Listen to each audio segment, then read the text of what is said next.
Welcome दोस्तों। आज second video में आपका स्वागत है और आज सेकंड वीडियो बनाया गया है इंजीनियरिंग ड्राइंग। जैसे कि आप लोग सब जानते हैं कि इंजीनियरिंग ड्राइंग हमारे मैकेनिकल इंजीनियरिंग में काम आता है। अब मैकेनिकल इंजीनियरिंग में सबसे मोस्ट इम्पॉर्टेंट जो रोल होता है वो होता है आपके 2D और 3D का।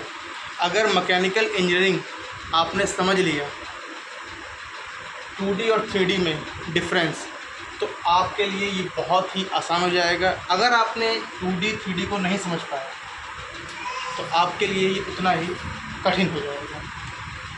तो first year, second year, third year, it means last year, final year तक भी हम लोग इसमें बहुत कंफ्यूज रहते हैं कि 2D और 3D में डिफरेंस क्या होता है। तो आज हम बात करने वाले हैं अपने YouTube चैनल के माध्यम से एजुकेशन पाठशाला 1128, जो 2D और 3D में डिफरेंस बताएगा, क्या अंतर होता है। जैसे कि आप लोग देख रहे हैं ये प्रोजेक्शन व्यू बना हुआ है, orthographic and isometric projection of object. Orthographic and isometric projection of object. अब इसमें एक 2D फिगर है और एक 3D figure. Third dimensional isometric projection and second dimensional orthographic projection.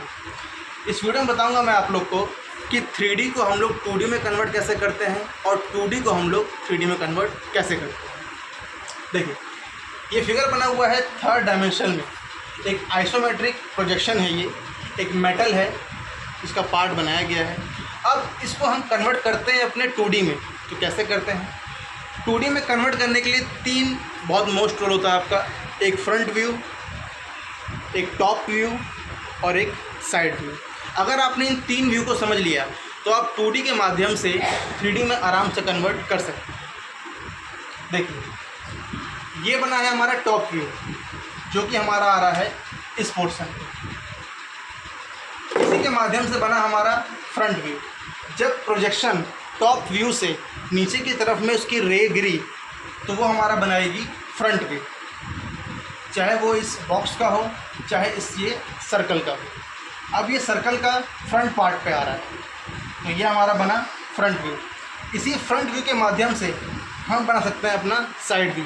इस प्रोजेक्शन की रे साइड में पड़ी तो हमारा एक निकला साइड व्यू। इसी माध्यम से हम लोग अपना 3D में कन्वर्ट कर सकते हैं। अगर आपके पास में 2D ड्राइंग है तो उस 2D ड्राइंग को आप कन्वर्ट कर सकते हैं 3D में। अगर आपके पास में 3D है तो उस 3D पार्ट को आप कन्वर्ट कर सकते हैं 2D में।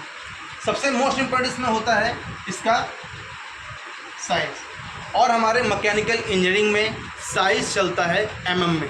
mm means millimetre.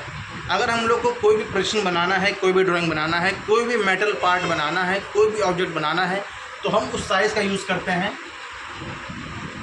mm में। ठीक, अब बात करते हैं 3D का।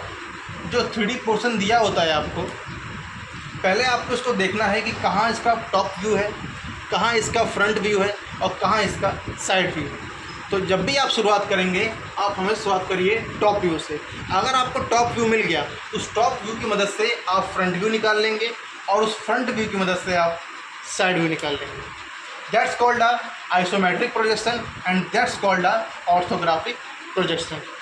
कई लोग इसमें कंफ्यूज रहते हैं कि ऑर्थोग्राफिक और 2D में क्या अंतर है। 2D एंड ऑर्थोग्राफिक आपका एक है, आइसोमेट्रिक एंड 3D आपका एक है। अब top view, front view, side view की बात करें। 2D में आपके तीन बहुत मोस्ट रोल होते हैं। एक आपका टॉप व्यू, एक आपका फ्रंट व्यू एंड एक आपका साइड व्यू। टॉप व्यू जो होता है आपका, वो आपके प्रोजेक्ट का टॉप लेवल पे होता है। अगर आप इसको इस पार्ट का ऊपर से देखते हैं, टॉप व्यू से देखते हैं, तो बिल्कुल आपको ये इस पोर्शन में दिखेगा। अब इसी पार्ट को अगर आप साइड से देखते हैं, ये इसका साइड पोर्शन है, आपको कुछ ये इस प्रकार से दिखेगा। अगर आप इसको फ्रंट व्यू से देखते हैं तो कुछ आपको ये इस प्रकार से। मैं आशा करता हूँ कि आपको अच्छी तरह से समझ में आ गया होगा कि 2D और 3D में क्या अंतर होता है, कैसे हम 3D के माध्यम से 2D को निकाल सकते हैं और 2D के माध्यम से 3D को निकाल सकते हैं। That's called a orthographic and isometric projection of object. Thank you.